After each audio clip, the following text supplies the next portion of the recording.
Deputy Assistant Secretary of State in the Obama administration. Joel, welcome here to the programme. Your quick assessment of where we are in these first 100 days.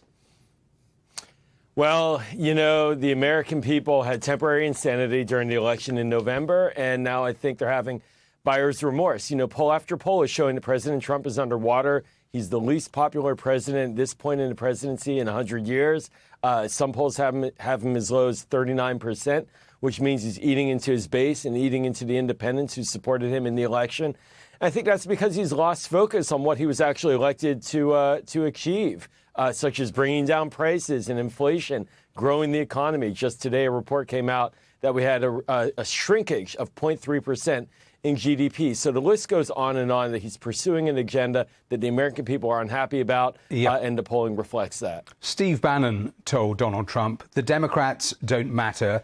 The real opposition is the media. Flood the zone. We've seen the president do exactly that, ignore lawmakers, attack the media, and actually come out with a blizzard of executive orders. That is clearly a strategy. Is the strategy working?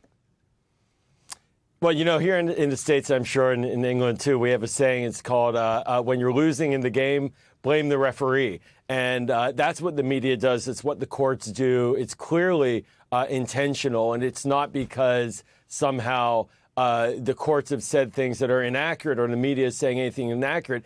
It's that what the Trump team and Steve Bannon are trying to do is to undermine the arbiters and undermine the institutions in this country to provide truth and that provide facts. And I think that's a real dangerous dynamic because all Americans rely on that. It doesn't matter what party you're in. The media matters. The courts matter. Due process and the rule of law.